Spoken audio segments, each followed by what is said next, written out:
Daniel Weiss, your new book, In That Time, opens with a poem that was composed on New Year's Day in 1970. Because it frames the book, I'd like you to frame our conversation by reading it. I would be happy to. It's titled Letters from Pleiku. If you are able, save for them a place inside of you, and save one backward glance when you are leaving, for the places they can no longer go. Be not ashamed to say you love them, though you may or may not have always. Take what they have left and what they have taught you with their dying, and keep it with your own. And in that time, when men decide and feel safe to call the war insane, take one moment to embrace those gentle heroes you left behind. Michael O'Donnell, January 1st, 1970. Who was Michael O'Donnell? Michael O'Donnell was a young man who found himself in Vietnam in 1969 and 1970. He was a songwriter and a poet and a helicopter pilot, and ultimately a hero and a casualty of the Vietnam War. How did you encounter his poetry? I first came across it in a book called The American Century by Harold Evans, and I was just leafing through the book. There is a section on the Vietnam War, and in that section there's a small photograph of Michael O'Donnell, and below that it just said this young man wrote this poem on January 1st, 1970, the poem I just read. And below that it said that shortly after writing this poem, his helicopter was shot down on a rescue mission, and he remains missing in action. That book was published about 20 years ago, and at that time, Michael was still recorded as missing in action. I was very curious about who this young man was. The poem moved me deeply, and I wanted to learn more about why he wrote it, who he was, what the story was behind the poem. And one thing led to another, and here we are. 20 years of effort. So how did the book come about at this particular time? Well, initially I was just struck by the poem and curious to learn more. I suppose at some level I was taken by his request that we remember people who served in Vietnam, including him. So I began to do some investigating. I am an academic and a scholar by profession, and I was curious to just learn more about him. And as I did, I began to meet the people that had been in his world, his best friend, his sister, as I was doing my investigation. At that time, I wasn't sure what I would do with this information. My thought was maybe to write an article about it. I didn't really have a full vision in my mind. And then I put the material away as my career unfolded. And about 2.5 or 3 years ago, I decided I really wanted to finish this book. I wanted to write this book because I felt very strongly that the story needs to be told, that the more I reflected on Michael's life and his experience and what he can teach us through his own story and his poetry, I felt like I wanted to tell that story. And a way to do that began to present itself in my mind. So I set aside some time and made a plan and wrote the book. Could you write a similar book about any one of the 58,000 who perished, or is there something special about Michael O'Donnell? No, I think what's especially compelling about Michael is at one level he was one of 58,220 American casualties of the war. But at another level, he wrote poetry about it. He had a very interesting and I think in some ways very distinctive point of view about the experience he was living, because he was a helicopter pilot flying in and out of the worst battles of the war. And then he had the capacity as a poet to write about that. So he recorded those experiences. And over time, he began to see, as he was writing and experiencing the war, that the odds were increasing. He wasn't going to survive the war. And he wrote about that, too. So I think in many ways he was illustrative of young people who were caught up in that war in the 1960s. But in many ways he was otherwise exceptional, I think. He was born on August 13th, 1945. You describe him as the quintessential post-war baby. What does that mean? Well, he was born in an era that understood, on the one hand, that war was something that took 4 years, that tended to, that is one reflected on the World War II experience. There was a great victory there, of course, great sacrifice and great cost, but he understood something about the world he lived in as based on being really, his family and his own life were informed by the Second World War. There was a period of great prosperity that followed the war, so his parents were very well positioned, his life was very comfortable, he wanted for nothing, he lived in exciting and positive environments, he could indulge his own interests, and that was really in many ways what that period was like for most young Americans. And Vietnam was something on the horizon nobody saw it coming. As you describe them, it sounds like they might have been more than middle class, or is his family well-to-do? They were, I would say, upper middle class. His father was a professional, he was an industrial psychologist, And he was his career progressed rather nicely. So Michael moved several times throughout his childhood to ever fancier houses. And then he went to high school in Shorewood, Wisconsin, which was a very nice neighborhood. He lived in a lovely house. He went to a very good high school. And he, in many ways, he was living the American dream at the time. Siblings? He had one sister, Patsy, who was 2 years older, who was also in that environment. And she became, of course, the steward of his legacy for all those decades after he was shot down. You tell us that he had a challenge with his educational pursuits. So yes. How did he finally find himself?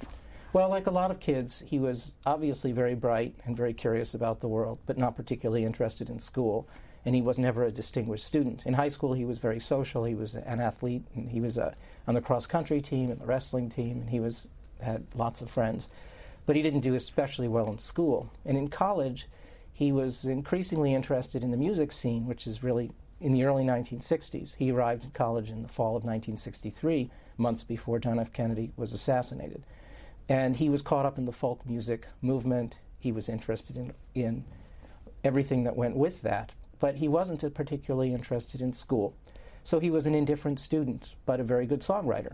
And he devoted all of his time and energy to that. He made an important friend through music. Would you tell me about that friend? Yes. So right around the time in November of 1963, just after Kennedy was assassinated, or maybe it was December, I guess, Michael had written a song about the assassination. He was already a musician, and he was performing it at the University of Wisconsin-Whitewater, where he was a freshman. And Marcus Sullivan, who was also an accomplished musician, who was a sophomore, saw him performing that and was very taken by Michael's music, because unlike all of the other kids there, he was writing and performing his own music. He wasn't just playing Peter, Paul, and Mary and Bob Dylan. He was writing his own music. So they met, and they became very good friends really quickly. And they both recognized, I think, within hours that theirs would be an epic friendship, that there was something very special in their bond. They decided as well to perform music together. They wrote music together and performed it. They harmonized beautifully, and they were the best of friends in no time at all. Because you got to know Michael through his writings, and you have actually known Marcus Sullivan over the years through working on this. What did you learn about that friendship? What drew them together? Well, I think in the first instance, what drew them together was a love of music. And I now, of course, I know Michael O'Donnell I never met him, but I know him very well from the record of his other relationships and from his letters and his poems and his music. And I've been a very good friend of Marcus Sullivan now for 15 years. And I think they were very sympathetic characters. They loved music. They had a great sense of humor and a great sense of adventure. They discovered these same joys at the same time in their lives. In some ways, there's nothing like the best friends you meet in college at this moment in your life when everything's in front of you. There's enormous possibility and potential. They saw that in each other and in the world around them. And they loved each other deeply very quickly. I think Michael was in many ways the more outgoing one. He was extraordinarily charismatic. He could be a prankster or a troublemaker. He never, ever was accused of anything that stuck. He was just a lovable kid. And Marcus saw that in him and liked that. But they were just, I think, young people together at a very happy time in their lives. Would you have been a friend of Michael's, you think? I probably would have liked him. I'm not a musical guy, so I wouldn't have made the team. But I would have, I've gotten to know him well, as I say, through my own research. And there was something really quite wonderful about his character. And it comes through in all of these ways that we talk about, in his the record of his letters and his poems and his songs. And especially the people that loved him, whom I, of course, have come to know really well. He was a very special person and well worth the effort I put into getting to know him. In addition to telling Michael O'Donnell's story, you also trace the history of U.S. involvement in Vietnam. I want to go through some of what you've told us in that. Before we do, though, who did you write this book for? It's a wonderful question. I wrote the book for people who would be interested in a human interest story about a compelling American kid who got caught up in one of the great tragedies in American history. And ultimately, I wanted to write a book that would engage people in all aspects of that story, that is to say, the period of the 1960s. I don't see this book as a war story. I don't really see it as a book about poetry. But it's a human interest story about what happened to Michael O'Donnell and therefore to all of us in the 1960s. So the reader is you. It's my mother. It's my friends. It's people who care about the American story. The Vietnam story actually begins in the 1950s with Harry Truman. So if you wouldn't mind, I'd like to have you briefly walk our audience through each of the Vietnam-era presidents' involvement with that conflict. So what was Truman's approach to it? Well, so Harry Truman was confronted, like all of his successors were, with the problem of expansion of communism. There was, in the 1950s, the very real belief that communism was a great toxic influence on the world, and that it must be contained like a virus needs to be contained. And so Harry Truman felt that his great concerns were Eastern Europe and the advance of communism out of the Soviet Union, and in Asia, and the advance throughout Indochina, that region where communism could expand from China. And the strategy he developed was called containment. And the idea there was not to confront an active war, to go actively committing lives and everything that goes with war, but to try to contain the advance of this really toxic political development that was seen to be a threat to American democracy and capitalism. So containment was the strategy he put in place, and his goal was to do as little as he had to contain that without distracting American resources or the military. And he passed that on to Dwight Eisenhower as his strategy. People will remember of that era also hearing about the domino theory. Yes. Is that the same as containment? It is. Containment was a way of preventing the domino theory. And so it was understood that if one nation falls and communism takes root, then the next one will fall. And after a while, this virus will take over the world. What no one really saw coming was that ultimately communism was not a sustainable phenomenon. It was not a political movement that was capable of sustaining itself. But at that time, people didn't know that. So it was a very real threat for Harry Truman and his administration. And then Dwight Eisenhower in 1952, when he was elected, took on the same set of challenges that Truman did. He, of course, had successfully led World War II strategy. So when he took over the reins and was responsible for U.S. policy, how did he fulfill it? Well, I think his political point of view wasn't radically different from Truman's, particularly with regard to communism in Southeast Asia.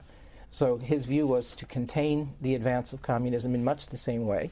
No one wanted to commit high levels of American military resources or funding or lives. That wasn't the goal. The goal was to do what we have to do to contain this problem while we focus on other greater issues. Everyone was more interested in the 1950s in Eastern Europe and the Soviet Union than they were in Southeast Asia. But the theory was that these small countries would fall one by one, and before we knew it, all of Asia would be dominated by the communist movement. So Eisenhower really continued Truman in that way, hoping to just minimize the damage and carry on with other initiatives. You recount that in 1954, the French defeat at Dien Bien Phu changed everything. Why did that change the policy so much? Well, the Vietnamese, rather the French, had been in Vietnam for a very long time. And in Dien Bien Phu in 1954, it was the first evidence that that movement wasn't working and that the French had been completely defeated. So someone had to step in to address what was still seen as a very real risk of the advance of communism in Vietnam. And if the French were not to be there, then someone had to, and the Americans took that responsibility directly because that was the sense of American exceptionalism in the 1950s. Our job is to preserve the world for democracy. And if the French can't do it, then we will step in. So Eisenhower did have to escalate his commitment there as a result of that, for sure. During those first two presidents involved in the policy, our commitment was in the form of military advisors. Who were they advising? They were advising the South Vietnamese army. And so after the division of Vietnam from North and South, and the South was seen to be allied with the democratic values and the Americans, our job was to advise, the American job was to advise the South Vietnamese army in how to conduct warfare and what tactics and strategy would help to contain the advance of the North Vietnamese and the Viet Cong, who were allied with the North Vietnamese in South Vietnam, all under the direction of the very charismatic Ho Chi Minh. And so that was the goal. So during the presidency of John F. Kennedy, those number of advisors grew from 900 to 16,000. Yes. What was the policy that drove that big expansion? I think for Kennedy, this was also a kind of reluctant acquiescence to the reality of the problem in Vietnam. That is to say, Kennedy did not take on an active policy of bringing troops to Vietnam or trying to escalate the war there or the conflict there, but rather to contain it as well. But increasingly, it was clear they had to send more American troops to advise larger numbers of South Vietnamese soldiers in order to contain what was increasingly a successful initiative on the part of the Viet Cong and the North Vietnamese. So Kennedy was a very cautious military leader throughout his administration following the Bay of Pigs. And I think it's clear from the record that he reluctantly made decisions to increase advisors in Vietnam, but never wanting to engage in war there. But it's true, by the time his administration, by the time he had been killed, the numbers had increased exponentially. We have any records to indicate what direction his policy would have gone if he'd lived? There is no obvious record, just the testimony of those who worked for him and the record of his own actions otherwise. My own view, from having read all of the material I did in preparation for this book, was that Kennedy would absolutely not have allowed himself to escalate the war in anything like the way Lyndon Johnson did. Because, as I said, he was a cautious leader. As I say in the book, he was first and foremost a politician. So he was very attentive to public interest. He was very concerned about the long-term consequences of near-term decisions. I think he was traumatized by the Bay of Pigs decision he made quite impulsively as soon as he became president, taking the word of his advisors, perhaps more to heart than he should have. And so I think he would have navigated Vietnam much more carefully. That said, it isn't obvious with the information they had at the time. Communism was seen as a very real threat to the world. And it's much easier 30 years later to reflect on the fact that communism wasn't a sustainable phenomenon. But that back then it was seen as one. So I think he would not have done what happened, but he also wouldn't have gotten us out of the war instantly either. The world would have been a very different place. By November of 1963, how aware was the American public generally about our commitment at all in Vietnam? It was increasingly in the news, but it was not a major story in the same way it would soon become. I think, as you observed, there were 16,000 American troops in Vietnam at the time he was assassinated, which is a very small number compared to deployments of American troops elsewhere in the world at that time, in Eastern Europe and Korea. So I don't think it wasn't a major story. It was something increasingly looming on the horizon. But a year later, of course, it was a very big story. Our first video to add to the conversation here is Lyndon Johnson, August 4th, 1964, the Gulf of Tonkin resolution he's talking about. Let's watch and use that as a way for you to explain how LBJ approached the Vietnam War. Renewed hostile actions against United States ships on the high seas in the Gulf of Tonkin have today required me to order the military forces of the United States to take action in reply. This new act of aggression, aimed directly at our own forces, again brings home to all of us in the United States the importance of the struggle for peace and security in Southeast Asia. What do we need to know now about the Gulf of Tonkin resolution? Well, there are really two things, I think. The first is the historical record remains very unclear as to what actually happened to the two American servicemen that precipitated the Gulf of Tonkin resolution. Whether they were actually attacked in the way the president described is an open question, and I think there's great skepticism about what he actually reported. So there was deceit involved in what the president shared with the United States about the basis for the Gulf of Tonkin resolution. But the second is that Congress took very seriously the claim that the president made, that he needed to have the authority and the independence to act quickly in defense of American interests. So Senator Fulbright, a very prestigious and important member of the Senate and a member of the Democratic Party, was the floor leader who helped to bring this resolution to a successful conclusion, giving the president carte blanche to wage war. And no one anticipated in the Senate that the president would take that authority as far as he did. So I think the great lesson one has to learn is that the balance of powers function in a way to protect American interests, even in war. and that if given too quickly and too powerfully, the president could abuse those powers. Do we know now President Johnson's motivation? Well, I explore these questions in my book, and there's a great industry of reflections on what exactly the president was trying to accomplish. But I think my own view on this is that Johnson was, first of all, he was a new president thrust into a situation that was beyond his own experience. He was, on the one hand, intimidated by the very high-powered, intellectually gifted advisors John Kennedy had around him, who were then Lyndon Johnson's advisors. He wanted to appear decisive and strong, but his real interest and his real ambition was, throughout his presidency, his domestic agenda. He was not a foreign policy president. He wanted to change society the way Franklin Roosevelt did with the New Deal in the United States. That was his greatest commitment. And so he was looking, I think, for expedient action to address this irritating problem in Southeast Asia, that if he could just make it go away by leveraging American military resources quickly and powerfully, then he could return America's attention to the domestic agenda.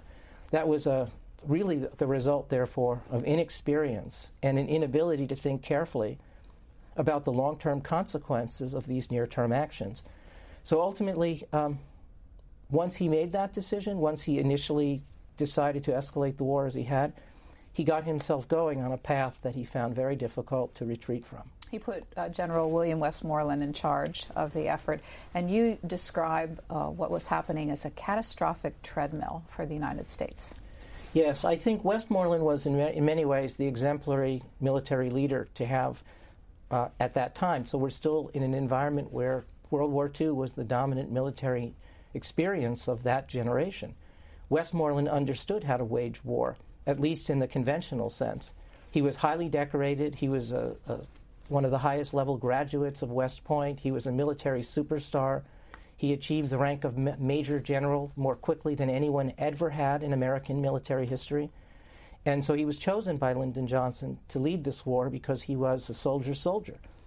He didn't know anything about how to wage a counterinsurgency war in a place like Vietnam. So he had a strategy called search and destroy to win a war of attrition.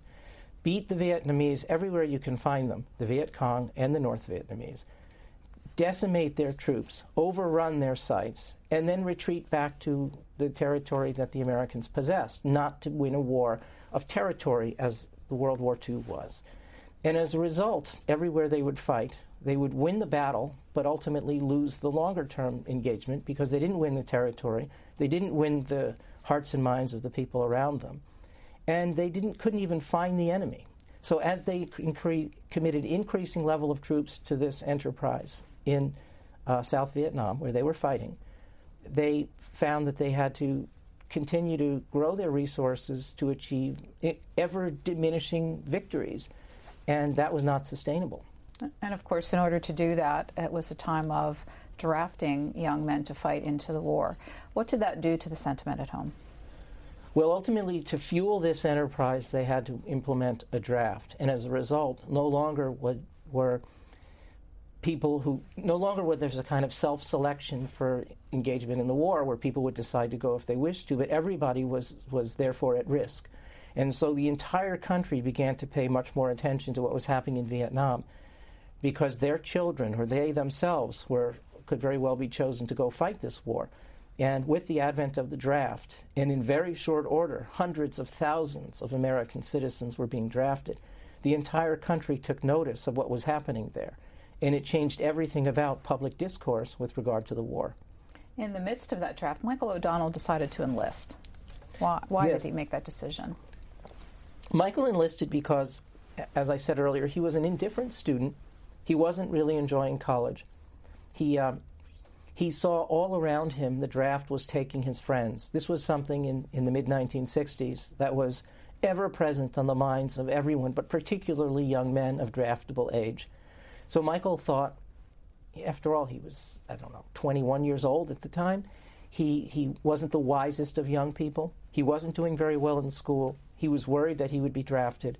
So he had the idea that if he enlisted, he could learn to become a helicopter pilot, which he had heard about from a friend of his from high school. And that in learning to be a helicopter pilot, one, he would develop a skill that might be useful to him someday. After all, aviation was an industry. And two, The amount of time it takes really to learn to fly a helicopter is years. And in his own mind, wars don't last that long. So by the time he was trained to fly a helicopter, the odds were high that the war itself would be over. That was his calculation. That was his decision at the time. Sounds exceedingly logical. Logical, and it was logical under the circumstances, given the risks that were very real that he perceived. And almost immediately after he enlisted, his best friend Marcus was drafted, in some ways simply adding some credibility to the decision Michael made that there was risk everywhere. So Marcus's war experience sent him where? Marcus decided not to become a helicopter pilot, but to just accept the draft, and he became a combat engineer, and he served in Vietnam for a year, as was the obligation of draftees, to serve 1 year in Vietnam. And he stayed safe, and he did his job, and he came home. And by the time he came home and the war was behind him, Michael was still training to be a helicopter pilot. The helicopter that he flew was called the Huey, nicknamed the Huey. What was its role in the Vietnam War? Well, for anyone who lived through the Vietnam War at any level, the Huey is also known as, it was also called a slick because the helicopter he flew had no guns that were visible on the surface, so it just looked like a Huey and not a gunship.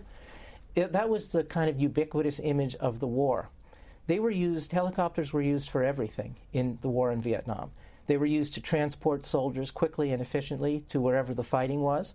Because this ultimately was not a war of territory, military leaders would select the locations where they would have battles, and then they would move large numbers of troops very quickly in these helicopters to the site of the battle, wherever it was in South Vietnam. They were also used to wage the war, so the helicopters were also gunships, and they would fly to wherever the battle was and use their weapons to wage war.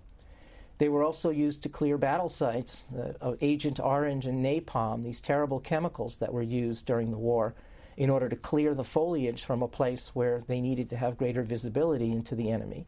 So they would drop these tons and tons of toxic chemicals all over our own soldiers and the enemy and the forests and jungles beneath them. Helicopters did all of that. And then ultimately they also were used to rescue the injured and to bring back the dead. And Michael spent a lot of time as a helicopter pilot transporting soldiers into battle and rescuing them and recovering the bodies of the dead. What was the time in which he enlisted and began his training? So he enlisted in 1965, and he trained throughout the late 1960s, and in October of 1969, he was deployed in Vietnam. It took 4 years. 4 years to be trained. He was trained to be an officer first, and then he was trained to be a helicopter pilot thereafter. During that period of time, he reconnected with another person who was very important to his story, a woman by the name of Jane Hogue, is it? Jane Hogue. Hogue. Yes. So who was she, and why is he important to Michael O'Donnell's story?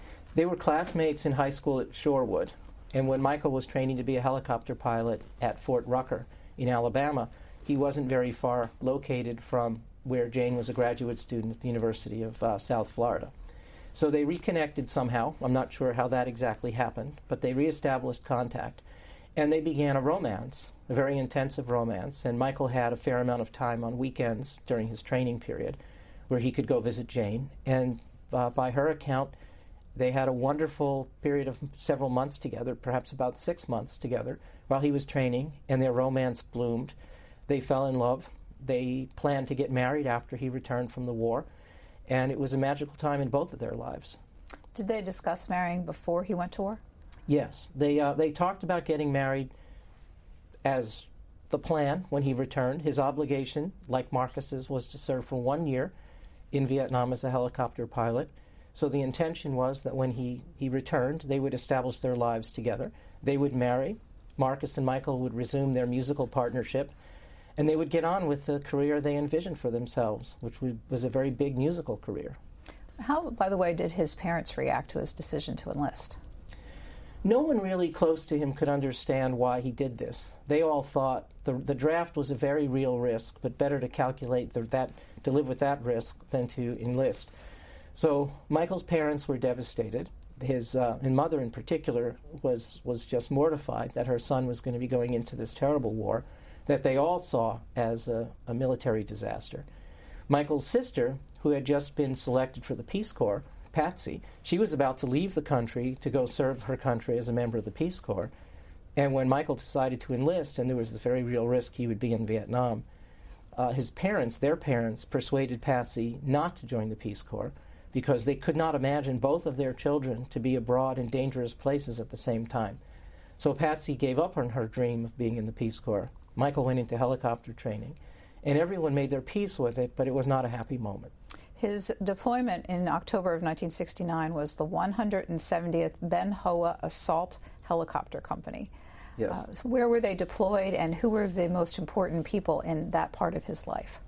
When he first arrived, he was deployed at the 170th was based at Camp Holloway, which was in the Central Highlands of Vietnam. And it was a very large base. About 10,000 soldiers were there. So it was a small city that he was initially deployed to. The conditions there, as he reported in letters to Marcus and Patsy and others, weren't bad. That it was, he had hot showers, he had hot meals, it wasn't a bad place, the base was relatively safe, it was a pretty large community. Their missions were dangerous. Of course, they were flying into territories where there was great danger. But for the first 2 months or so, he was at Holloway. And then his unit was deployed further to the north in a much more dangerous territory, in Kon Tum, near Pleiku. And this was an area that was in the Central Highlands of Vietnam, but further to the north, completely remote, surrounded by the enemy, in a much smaller number of American troops were there. And there they saw danger every single day, including, for reasons no one could quite fathom, that base was attacked by missiles almost every single day. And Jim Lake, who was a colleague of Michael's in Vietnam and a fellow helicopter pilot, described this to me, that every day, for reasons that were not clear, at around dinner time, the missiles would start to fly. They were very large, telephone pole-sized missions, according to Jim Lake, and they sounded like freight trains, and they were wildly inaccurate, so they almost never hit anything that they were aimed for. But it was almost like a fireworks show that they were exposed to every day of the war. This was, as I say, in Kon Tum, a very different kind of territory. But the psychological toll had to be enormous on the people working there. It was. I think for Michael, his spirit really turned a corner when he got to Kon Tum, and all of the soldiers who served there would report the same thing. They were really on the front lines of an unwinnable war at a time in the history of the war when victory was out of the question and survival was really all that one could hope for. This was by early 1970. There was no question that Vietnam would not be a victory for the Americans by this time. So they would every day fly their helicopters into battle, see casualties occurring all around them, bring back the injured and the dead, return to their base, and then experience these missile attacks every night on their base. So there was no respite from the war, day and night, for them. But Michael O'Donnell's respite was his poetry.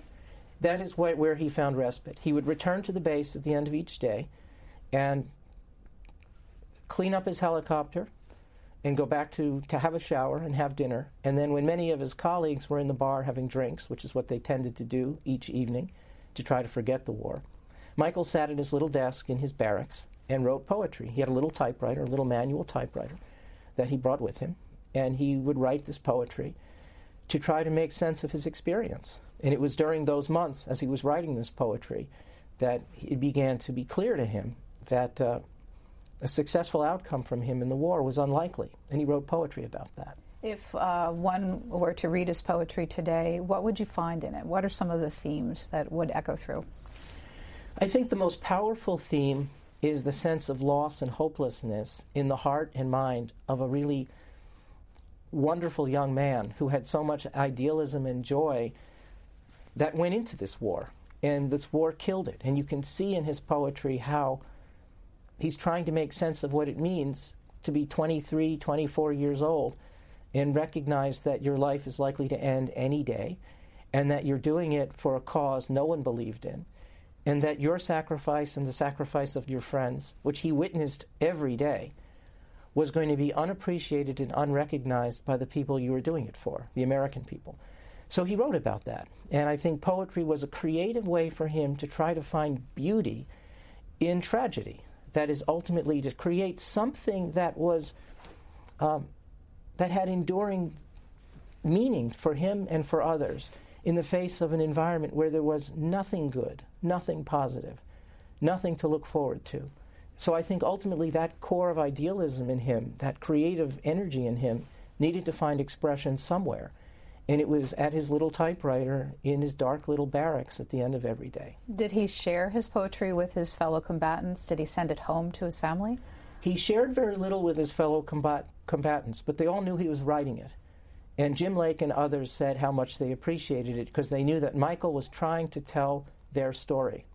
He brought his guitar with him to Vietnam, so he made a good face of it. He performed music for them. He was a lovable, fun-loving guy on the outside. They recognized that they had in him someone who was a compelling, charismatic figure who loved them and cared about this experience. And they believed that the poetry he was writing would matter.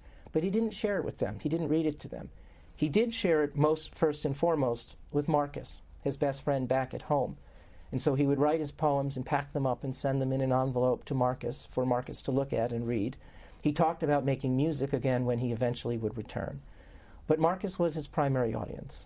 So Michael O'Donnell's ultimately fatal mission was a result of a change in U.S. policy that occurred under President Richard Nixon. Our next video, April 30th, 1970, President Nixon talking about Cambodia. In cooperation with the armed forces of South Vietnam, attacks are being launched this week to clean out major enemy sanctuaries on the Cambodian-Vietnam border. We take this action not for the purpose of expanding the war into Cambodia, but for the purpose of ending the war in Vietnam and winning the just peace we all desire. So Michael O'Donnell's 170th Ben Hoa Assault Helicopter Company had what role in this change in policy? Well, several months before Richard Nixon made that announcement about the incursion in Cambodia, the 170th was already in Cambodia. So Michael's mission from Kon Tum, the base in the Central Highlands, was to fly special operations teams into Cambodia to conduct reconnaissance, primarily in preparation for the invasion that was to come. So the idea was these special operations teams of 3 or 4 American soldiers and a small group of Montagnard, those were local communities of very capable soldiers who served with the Americans, to bring these small teams into Cambodia secretly by helicopter, and then they would spend several days on the ground in Cambodia trying to identify where enemy troops were, what the enemy strength was, and how to conduct a larger scale invasion down the road. So Michael and his colleagues knew perfectly well that we were going into Cambodia. And it was very dangerous work. They were flying into enemy territory that was not sanctioned formally by the American government. So in the event any of these helicopters would be attacked or shot down, they were left where they could not be recovered. So it was very dangerous work every day. And that's what O'Donnell was doing in March. And again, this announcement made by President Nixon was late in April. He wrote a poem right before he died, and this I'm going to ask you once again to read this. It's captured in your book. It's called Dak To. Yes, so this poem Michael wrote just a few days before his helicopter was shot down in Cambodia. And by this time, it was fairly clear to him that the war was going to overtake him. And he wrote the following. I have tasted the air in the early morning before the sun and before the day. I have let it run all down my face and stain my clothes, and I have learned to wash myself with the part of the day that remains. I am dying in the sun at Dak To. I am each day becoming less interested in the way the morning tastes, and I am dying in the sun at Dak To. And I am dying in the sun at Dak To. 6 days later, Michael O'Donnell's helicopter was shot down in Vietnam, in Cambodia. He died a hero. What about that day would allow anyone to describe his particular decisions and actions as especially heroic? Well, because of the nature of the rescue mission that he was flying, there were many witnesses to what exactly happened. His job was, on that day, to fly with a whole group of other helicopters and fixed-wing aircraft to rescue a group of special operations commandos who were under attack in Cambodia by the North Vietnamese. They had radioed to their team that they were hours away from being overrun. So the American military group of helicopters arrived on the site to rescue them on the ground in the mountainous area in Cambodia where they were. And because the commandos were not able to get to the landing zone very quickly, ultimately the mission commander on that flight was Jim Lake, Michael's good friend, and he made the decision to return to base back at Kontum, at Dak To rather, to refuel. And he said to O'Donnell and 2 gunships, "You stay on site here as long as you can, as long as your fuel holds out. We're going to go get fuel and come back, and then we will make the rescue. We will do the Jim Lake's helicopter would be the one to land on the ground to recover these troops." That was the plan. So Lake and the others left, and O'Donnell was hovering in the sky about 1,000 feet above the action. And the gunships were also there. And it became clear that the time had run out for the commandos, and so the commandos on the ground signaled up that they really needed to be rescued right away. So the gunships came in and did the best they could to clear the site of the enemy, and then Michael O'Donnell, with his crew in his helicopter, went down beneath the jungle canopy and into the ground in the valley of this area in Cambodia to rescue these men by himself. That was never done. Normally what would happen is there would be a team of helicopters helping each other and supporting each other to make sure that they were safe. But because there was no one else there and it had to be done, O'Donnell made the decision immediately that he would rescue these men.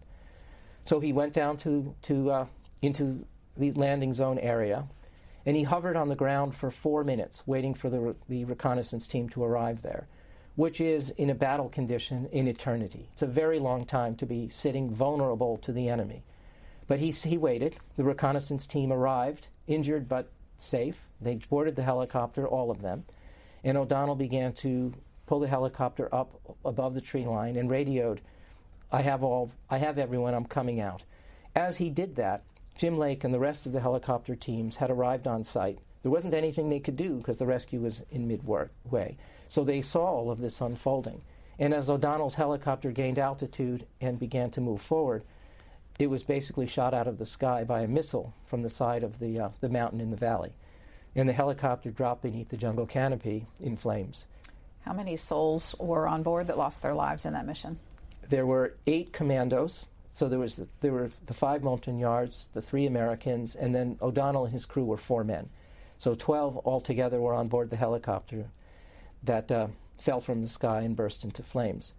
So Jim Lake tried as best he could to fly over the site and see if a rescue was possible, but there was enemy fire everywhere.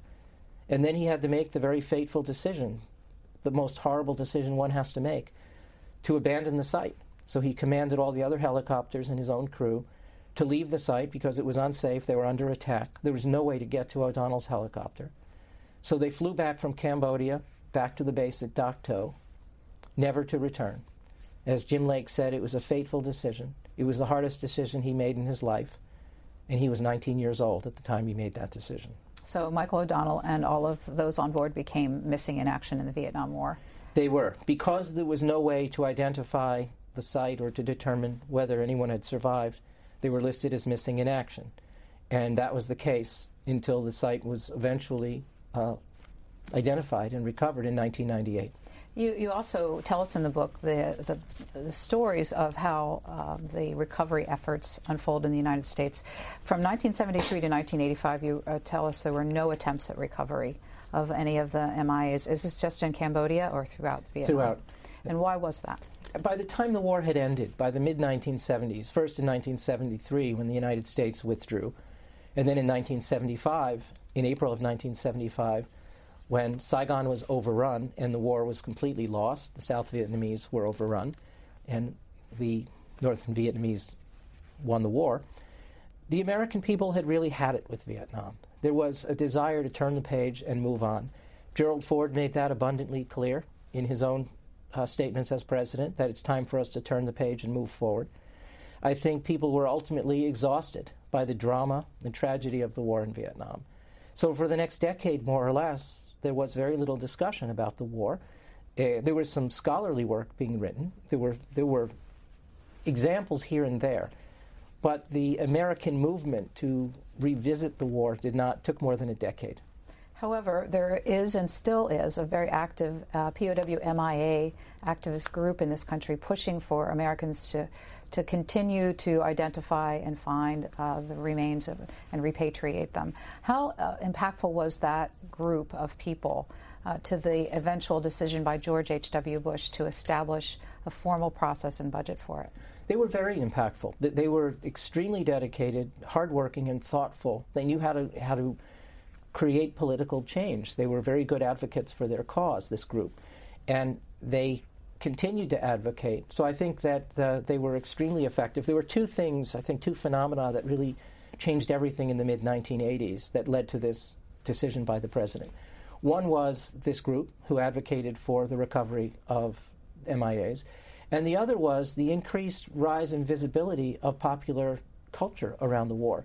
Films and books that were beginning to appear in large numbers that began to engage the American public in a greater interest in revisiting the war and the tragedy, and particularly the impact of that war on the people who fought the war. That was not the major theme in the 1960s. The themes were about democracy and communism, Cold War and containment. But in the 1980s, it was about the tragedy of what happened to those who were left behind. How long did it take for Michael O'Donnell's remains to be found, identified, and then ultimately have his remains buried in Arlington Cemetery? So by the middle of the 1980s, when this recovery group was put in place by President Bush, there began to be a series of missions undertaken to find the remains of lost American servicemen. And O'Donnell's helicopter was on the list of casualties that should be investigated because a fair amount was known. They knew where in Cambodia the helicopter went down roughly. So there were various attempts that were made to try to find the crash site beginning in the mid-1980s. They were all unsuccessful because the site was so remote. But by 1998, the site was located by a Cambodian and Cambodian and Vietnamese recovery team. They first identified the location, and then the Americans came in to excavate along with the Cambodians. That work was done in 1998, in the dry season in March of 1998. And this is all recounted in the book, how this team identified the site and the work that goes into effectively finding the remains of humans who were lost in a tropical jungle decades before, and where the remains that survive might be very small bone fragments or a single tooth. From the time of his death until the time he was buried, had his poetry begin to become more popular and more well-known? Yes. Almost immediately, Michael's poetry was discovered in his footlocker. Shortly after he was shot down and the grim task of having to return his personal effects to his family, they opened his footlocker and his friends saw his typewriter and his poems that were in a file called Letters from Pleiku. And several servicemen copied those poems right away and began to circulate them. A British journalist who happened to be on the site, named Brian Benton, he brought those poems back with him to the UK, to London, and some years later they were published in a newspaper in London. So within a few years of Michael's disappearance in 1970, his poetry was already pretty well known. And it just continued to find an audience in one way or another on its own in the after effects of the war. Statistics from the war in Vietnam that you write about. In Vietnam, there were 2.7 million American soldiers who ultimately served in that war. Yeah. 58,220, as you mentioned earlier, killed, whose names are memorialized in Washington on the Vietnam War Memorial. 150,000 American soldiers who were wounded, 75,000 of them severely. 2 million plus Vietnamese killed, and U.S. budget estimated at about $600 billion. So what are the lessons from all of that blood and treasure invested in that war? Well, I think the greatest lesson is the one we continue, it seems, to need to revisit, and that is when one makes a commitment, when our leaders make a commitment to engage in military conflict, first of all, it's very difficult to stop. Once you begin, it's very difficult to stop, unless you demonstrate extraordinarily high levels of courage to acknowledge that a decision might not have been the right one. This we have seen in both President Johnson and President Nixon was very difficult to do.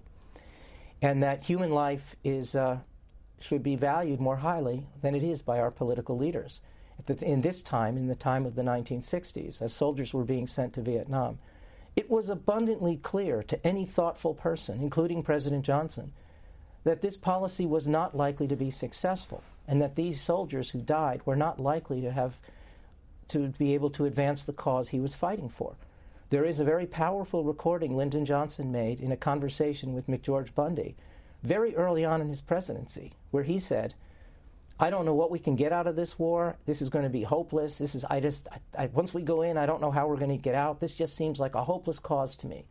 At the time he said that, 400 Americans had died in Vietnam. And by the time the war ended, 58,000 died. That's a lot of casualties for a cause that was seen to be failure right from the start. That's the greatest lesson. When you make a decision like that, be right. Be careful. Think the implications through as thoroughly as you can, and imagine that it's someone in your family who's going to fight that war on your behalf. In the month that we're talking, after a 3-year legal battle for freedom of information, the Washington Post has published what's being called as the Afghanistan Papers, which are the transcriptions of conversations produced by the government on the war in Afghanistan. And I'm wondering what your thoughts were when you saw that, once again, the information going to the public about the war was very different from what our political and military leaders understood. Well, it's really heartbreaking, because all of us who had anything to do with the Vietnam War, who lived through that one way or the other, felt that more than anything else, this war will teach us not to make that mistake again. And ultimately, I think, in my own view, and I explored this in the last chapter of this book, that I think this book is as much as anything else a reflection on leadership. And I'm a believer that our leaders need first and foremost to have signs of integrity and character, because ultimately the kind of experience they have or the kind of knowledge they have will fall short of what they need to know to be effective leaders. They always have to learn on the job. What matters most is the ability to make decisions from a point of view of integrity and a commitment to transparency to the people who elected you. And none of these people demonstrated that capacity to the level that was necessary to protect human life or the interests of our society. So what we should be voting for are people who have character. That's my view. You mentioned the lessons of Vietnam. What were the ultimate effects on American society? I think one of the greatest effects was that ultimately everyone who was aware of the war at the time came to understand the sense of betrayal that the American government engaged in against them. And for those who were assiduous supporters of the government in the 1960s, and there were many who felt, my country, right or wrong, I believe in my president, I believe in my government, that's my patriotic obligation. When ultimately Robert McNamara himself, the Secretary of Defense, published in his own book, in retrospect, that he knew, and they knew, the war was going to be a failure, and that they knew that they were making commitments they could not justify. Everyone recognized at that time that the government had failed them. And I think one of the great consequences of the 1960s is the sense that government must be questioned with skepticism, that we must think carefully about who we elect to these roles, because they have power that can be exercised in ways that is not in the best interest of the American people. That's probably the greatest takeaway, and that's why the tragedy of Afghanistan today is so compelling, because we seem not to have learned that lesson. You said that you've become friends with the people who were close friends and Michael O'Donnell's sister. What was their reaction when you told them, I'm going to make this into a book? Well, in the first instance, my conversation was with Marcus, whom I tracked down. He was a retired school teacher at the time I found him, living in Milwaukee, and he was very supportive of the idea. We bonded right away as friends, and he, of course, believed deeply that Michael's story is a compelling story and should be told. He saw the power of that story in all kinds of ways that was important. We then went together to meet with Patsy, and I began to explore what might go into such a project.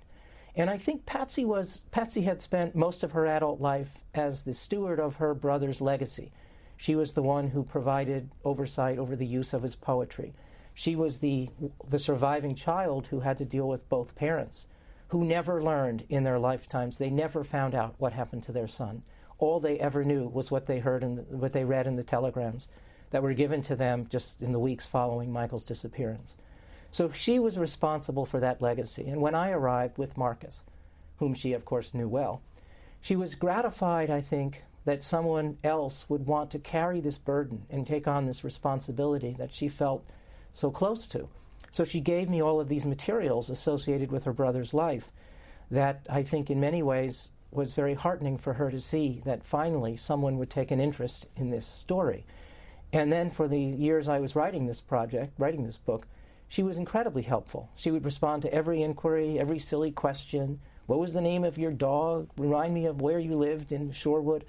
And she had inexhaustible patience and support for the project. And perhaps the greatest satisfaction for me in writing this book, when I sent her the manuscript after I had written it and it was ready to go, she said, "Finally I have peace." And to me that felt like that's why I wrote the book. And a gift to the people who loved him, ultimately. Yes, and a gift to the people who loved him and who knew how important his story was. So all of this is gathered, all of his work has been gathered into a website. What will people find there, and what's the web address? The web address is inthattime.com, the title of the book, and one will find more of Michael. There are photographs of Michael from his childhood and from the years he was in Vietnam, but most important, there is Michael's voice. Because Marcus was the best friend anyone could ever have, Michael sent Marcus tape recordings of letters. In those days, he had a fancy tape recorder where he would make music and write letters, or dictate letters. And Michael's letters were preserved on tape, and they are present on this website. So you can listen to Michael talking to Marcus about his music, talking about the war, telling jokes, and you get a sense of who this wonderful character was, his warmth, his sensitivity, his sense of humor. It's all there. So if you want to learn more about Michael O'Donnell, go to inthattime.com. And in the minute that we have left, you tell us that you have been a scholar all of your life. You've run universities. You now run the New York Metropolitan Museum of Art. Did this project change you? It did. First of all, I got to know someone who's eminently worth knowing, and that is Michael O'Donnell, but also Jane Hoag and Marcus Sullivan and Patsy McNevin. They're very close friends. Most important, I was too young to fight in the war, but I lived through it as a kid in the 1960s and early 70s. I wanted to understand better what happened in that time, and I think I have. We're going to close, Daniel Weiss, by going to that website, and we've picked one of Michael O'Donnell's songs to close by. As we listen to that, can you give us a brief introduction to what his music sounds like? Michael and Marcus were folk singers in the early 1960s in the spirit of Peter, Paul, and Mary, or the Mamas and Papas. And so you'll hear songs that are joyful, beautifully composed. They harmonized really well. And they're looking forward to a time ahead of them that was not to be, but a time of happiness and love. And that's what they wrote about in the early 1960s. Thank you for your time for this past hour. Appreciate the conversation. Thank you. And as we close, we're going to listen to Michael O'Donnell and Marcus Sullivan in one of their songs written during the Vietnam era. No one to talk my troubles to. No one to talk my troubles to. I remember when you were looking up at me. If I were the only one you'd ever want to see. No one to talk my troubles to. No one to talk my troubles to. All Q&A programs are available on our website or as a podcast at cspan.org. I think of what I've done. Can't remember good times, so I'll think of days to come. On next week's Q&A, we'll sit down with Donald Ritchie, Historian Emeritus of the U.S. Senate.